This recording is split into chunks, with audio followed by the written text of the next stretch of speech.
अरालगुरिनि रौतानि फाकिदिया गामियाव मोनसे गिख्रंथाव बुथारनाय जाथाय। बाइकनि साबिजों सासे सेंग्राखौ खास्रि बिस्रि बुथारनाय जाथाय। मोनसे फिसा बुलायनायनि उनाव अखानायै सासे सेंग्राखौ बाइकनि साबिजों खास्रि बिस्रि बुथारनाय जादों। जाथायनि बायदिब्ला रौतानि फाकिदिया गामिनि 17 बोसोर बैसोनि प्रणब बिश्वास आरो 16 बोसोर बैसोनि बिकास देआ 25 मार्च खालि सानैनि गेजेराव गामियाव जोलुर गेलेनायनि बागै माबा मोनसे बाथ्रा दान्थेलायनायखौ लानानै नांज्लायदोंमोन। अखानायै 30 मार्च खालि दायनिगिरि बिकास देआ गावनि बिफानि बाइकनि साबिजों खर'आव सुनानै गाग्लोबो। बिनि उनाव प्रणब बिश्वासखौ 31 मार्च खालि गोब्राब थासारियाव GMCH फारसे लांबाय थानाय समाव लामायावनो जिउ गोमायो। रौता पुलिसआ दायनिगिरि बिकास देखौ खायो आरो सोंनाय फिननाय खालामो। मोनसे फिसा बुलायनाय जाथायनि थाखाय सासे सेंग्राया बाइकनि साबिजों खास्रि बिस्रि बुथारनाय जाथायाव ओनसोलनि सुबुंफोरा दुखु फोरमायदों। बेबायदि गिख्रंथाव जाथायनि उनाव ओनसोलनि सुबुंफोरा दायनिगिरि बिकास देनि बिफा जीवन देखौबो खानो दाबि खालामदों। मानोना बिनि बिफाया मानो सासे सोलोंथाइ गैयै 18 बोसोर बैसोनि गथ'खौ बाइक सालायनो होखो? ओनसोलनि सुबुंफोरा सोंलु दैखांदों।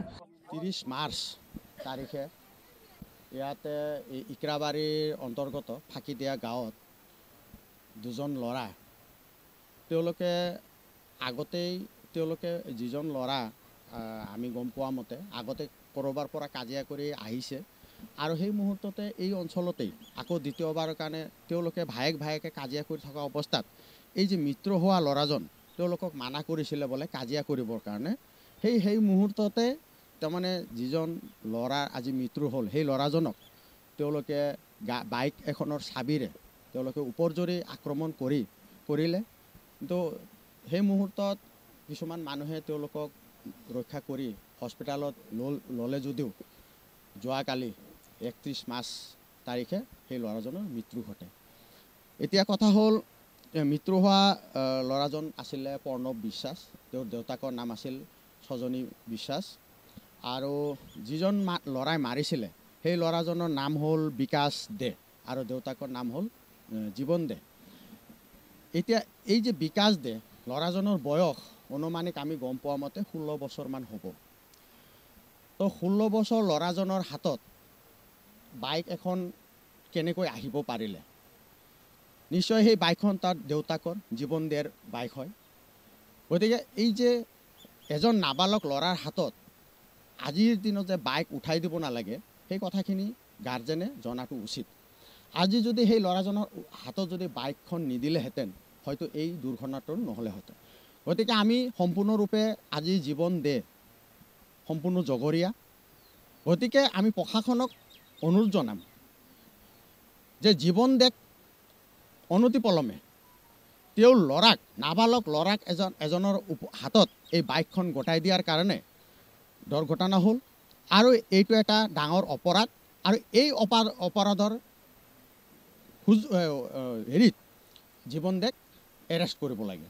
কাৰণ যদি জীৱন দে এই নাবালক ল'ৰাজনৰ হাতত এই বাইকখন যদি নিদিলেহেঁতেন হয়তো এই দুৰ্ঘটনা নহ'লে হয় বা এই প্ৰণৱ বিশ্বাস নামৰ ল'ৰাজন মৃত্যু নঘটিলে হয়। চাওক ল'ৰাজন আমি জনামতে ল'ৰাজন বোলে কম্ফু শিকে। যিজন ল'ৰাই মাৰিছিলে সেই ল'ৰাজন কম্ফু শিকিয়ে থকা বুলি গম পাওঁ আৰু ইমানেখিনি জানো যে বাপেকেও কম্ফু শিকা আছিলে আৰু বাপেকেই ল'ৰাজনক কম্ফু শিকায় আৰু যাৰ পৰিমতন সৰু চাবি হ'লেও যেতিয়া হাতৰ মুঠিত চাবি পাত লৈ সেই চাবিৰে যদি কেইবাবাৰো আপোনালোকে ফটোখনত দেখা পাব যে কেইবাটাও আঘাত তাতে আছে। এখন সৰু চাবি হ'লেও সেই চাবিৰে কিন্তু মৃত্যু ঘটাব। কাৰণ এবাৰ দুবাৰ মাৰা নাই, গলত টিপি ধৰিছিলে, সেইটো স্পষ্টভাৱে ডেড বডিটো আপোনালোকে দেখা পাব, তাত স্পষ্টভাৱে চিহ্ন আছে আৰু সেই হাতত থকা চাবিটোৰে কেইবাবাৰো আঘাত কৰাৰ ফলত এই তেওঁৰ মৃত্যু হয়।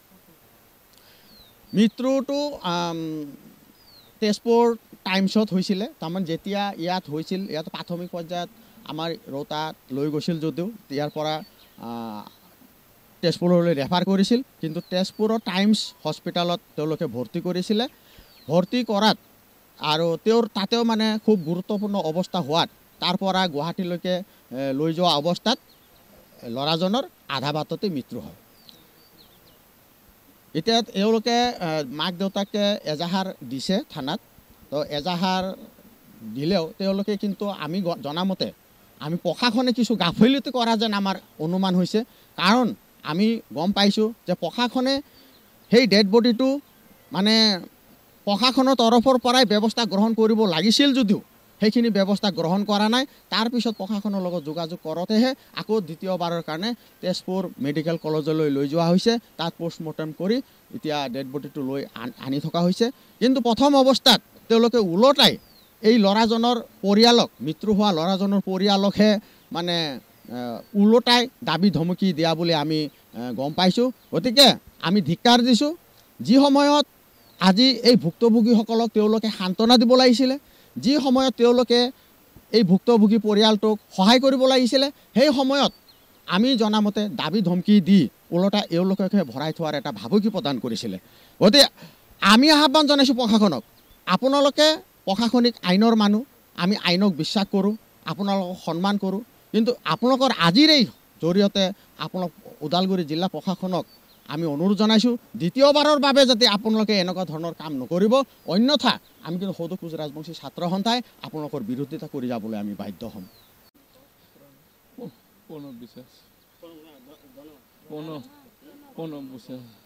এনে বস্তুৰ জাগা নাম হলেও ধনঞ্জয় বিশ্বাস ছাৰ বিয়া চাতি গ'লো ধন প্ৰণৱ বিশ্বাস কিবা মানে ৰাস্তাত আছিলে।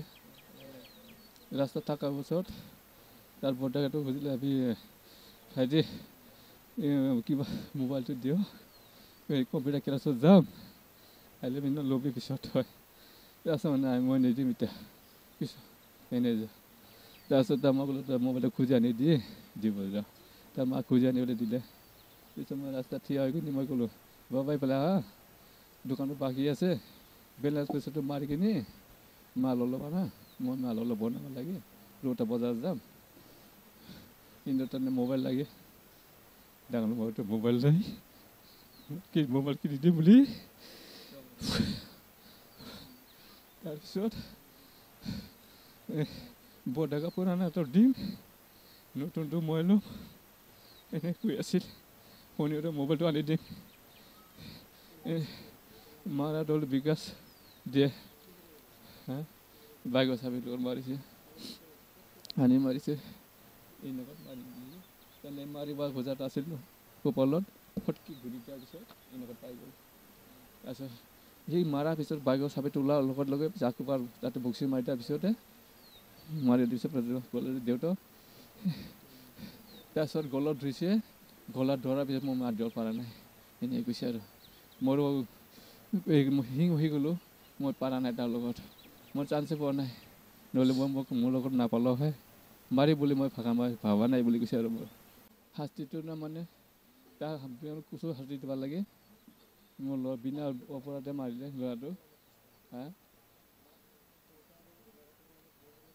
হয়। ল'ৰাৰ নাম দিছোঁ, দেউতাৰ নামটো দিছোঁ। তাৰপিছত আৰু তাৰ লগৰীয়া কোনে কোনে আছিলে এইবিলাক মই ভালদৰে নাজানো। এতিয়া মোৰ ল'ৰাটো সম্পূৰ্ণ কথাটো দিব পৰা নাই। পিছতে চকু পানী ওলাই দিলে। 17 বছৰ পঢ়ি আছিলে, ফাৰ্ষ্ট ইয়াৰ দিছে, তিনিবাৰ দিলে আৰু পৰীক্ষাটো। তাৰপিছত আকৌ আৰু ছেকেণ্ডবাৰ আৰু দিব বুলি কৈছিলে। তাৰপিছত কিবা এডমিশ্যন হৈ আছে নেকি, হৈ থকাৰ অৱস্থা বুলি ক'লে। পিছত আৰু পৰা আছে, মই এইটো ছেকেণ্ড আৰু লাষ্ট হ'ব দিয়ে এনেকৈ ক'লে আৰু। তাৰপিছত এনেকৈ কোৱাৰ পিছত আকৌ মাত বল নাই। মাজবাটনিफ्राय जतिन नाथनि रिपर्ट NBT लाइभ।